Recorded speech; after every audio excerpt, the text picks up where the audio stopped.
When you hear the word submission, what happens in your body? Do you tense up? Do you feel like you have to fight? For so many strong, capable women, that word feels like a trap. It feels like someone is telling you to sit down, shut up, and disappear. Oh, absolutely. It feels like the end of my freedom. It feels like the end of me. Exactly. But I'm here to tell you today that it is not the end. In fact, if we look at it through the lens of power, choice, and true partnership, it might just be the beginning of the strongest version of yourself you've ever known.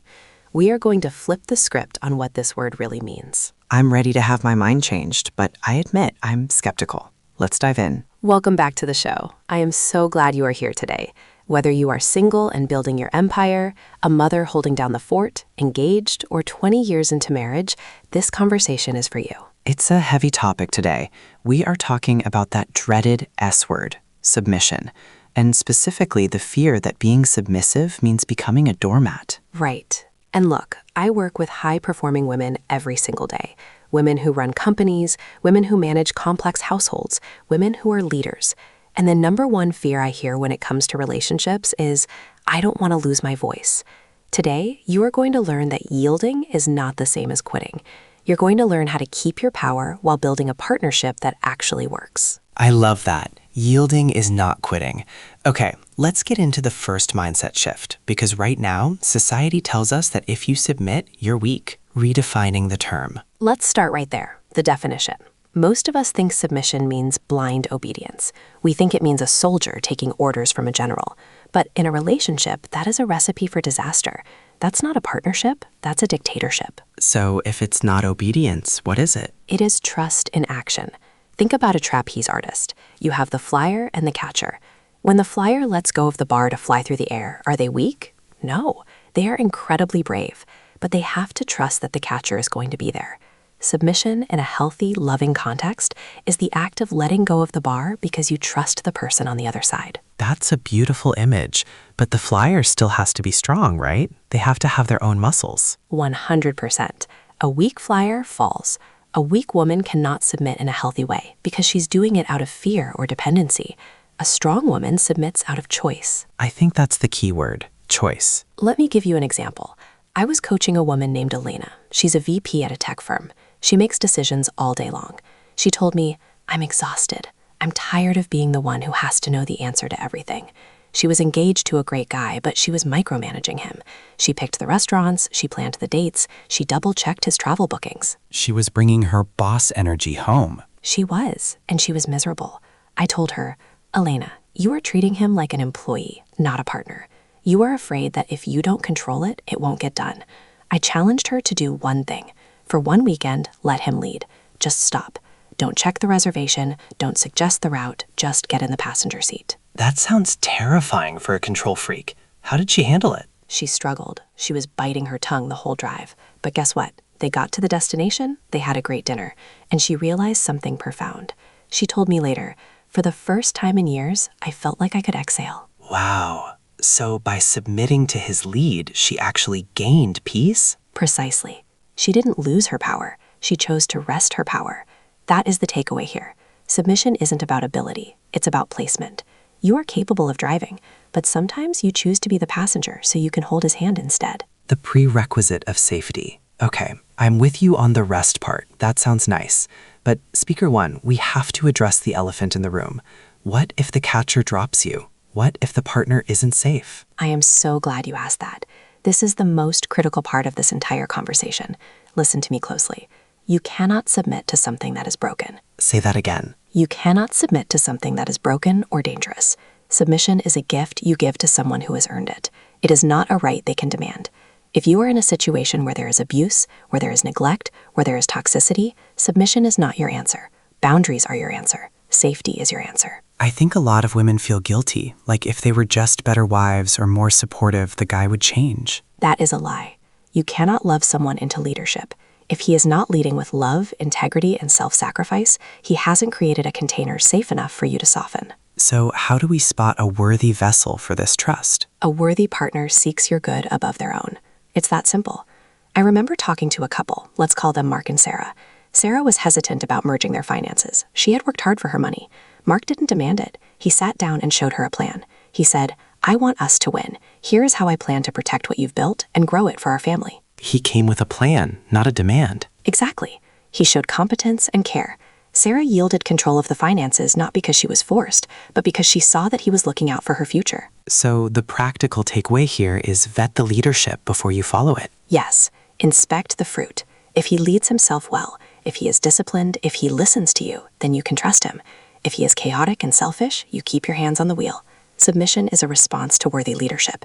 It is a dance, not a doormat. The tiebreaker concept. Okay, let's move to the day-to-day, because real life isn't just big philosophical concepts. It's, where do we spend Christmas, or do we buy this house?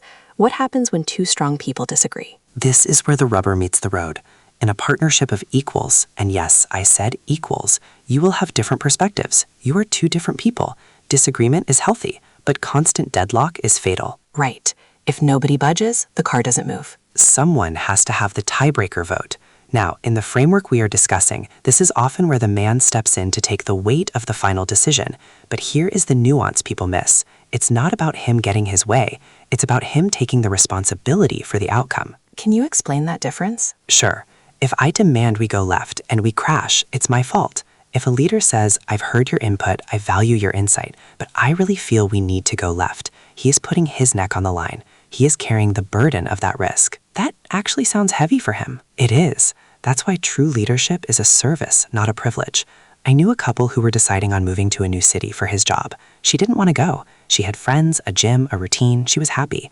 He felt for the long-term vision of their family finances, they needed to make this move. That's a tough one. No easy compromise there. They talked for weeks. She felt heard. He validated her sadness. He didn't dismiss it. But eventually he said, "I believe this is the right move for us." And she made a choice. She said, "I disagree with the move, but I agree with us. So I am coming and I'm not going to complain the whole way." That is incredibly hard to do. I disagree with the move, but I agree with us. That is the power move. That is strength. She prioritized the unity of the team over her preference for the location. And guess what? It was hard for the first 6 months, but because she didn't sabotage it, they got through it. He worked extra hard to make sure she got connected in the new city because he knew the sacrifice she made. So the takeaway is, you can disagree and still commit. Yes, disagree and commit. It's a principle used in the biggest boardrooms in the world, and it works in marriage too. Being submissive in that moment didn't mean she had no opinion. It meant she valued the team more than being right. Reclaiming your influence. I love that, but I want to circle back to something. Some women worry that if they start yielding, they lose their influence. They worry they become a silent partner. Oh, it is the exact opposite. Let me tell you something about human nature. When you fight someone, their walls go up. When you attack a man's ego, he stops listening. He goes into defense mode. We've all seen that happen. The wall comes down and nothing gets through. But when you create safety, when you show respect, the walls come down. A woman's influence is most potent when she is not fighting for control. Give us an example of what that looks like. Think about the air. You cannot shout someone into hearing you. You have to speak in a frequency they can receive. I have a client, Lisa. She wanted her husband to be healthier. For years, she nagged him. "Don't eat that. You should go to the gym. You're gaining weight." Ouch. I bet that didn't work. It made him eat more. It was a rebellion. Then she changed her approach. She focused on herself. She got healthy. She became happy. And she started affirming him. She stopped mothering him. One day he came to her and said, "You look great. I feel like I can't keep up. Can I go for a walk with you?" She pulled him in rather than pushing him. She influenced him by her example and her respect, not by her control. That is the soft power that changes the world. It is not weak. It is strategic. It is wise. So submission doesn't mean silence. It means changing the delivery method. Absolutely. Your voice matters. Your brain matters. A smart man wants your input. He knows he has blind spots, but he will receive that input much faster from a partner who respects him than from a critic who despises him. It's not the end, it's synergy. We titled this, "It is not the end." As we wrap up, what is it the beginning of? It is the beginning of synergy. Synergy is when 1 + 1 = 3. I like that math. If you are fighting for dominance, you are canceling each other out. 1 - 1 = 0. That's where so many relationships are, stuck at 0. But when you align, when you say, "You take the lead on strategy, I'll cover the logistics," or "You drive, I'll navigate," you stop fighting friction and start gaining momentum. You become a unit. You become a force. I want every woman listening to imagine a relationship where you don't have to be the warrior all the time. Imagine a relationship where you can take off the armor because you trust the man standing next to you. That is not the end of you. That is the liberation of you. That is a beautiful vision. It takes courage to trust like that. It takes massive courage. It is not for the faint of heart. Weak women control. Strong women trust, but only when trust is warranted. This has been such a refreshing take. I feel like we've dusted off an old, scary word and put it in a new light. That's the goal. Listen, I want to leave you with this thought. You are powerful. You are brilliant. You have so much to offer. Do not let the culture tell you that cooperation is weakness. Do not let the world tell you that honoring your husband is a betrayal of your feminism or your strength. It's about choosing your team and playing your position to win. Exactly. So here's my challenge to you this week. Look at your relationship. Are you gripping the wheel so tight your knuckles are white? Are you fighting for control out of habit? Try, just for a moment, to lean back. See what happens when you give space for him to step up. You might be surprised to find that when you stop fighting to be the head, you become the heart. And the heart is where the life is. Beautifully said. You've got this. We believe in you, and we believe in your ability to build a love that lasts. Go out there and create something strong. We'll talk to you next time.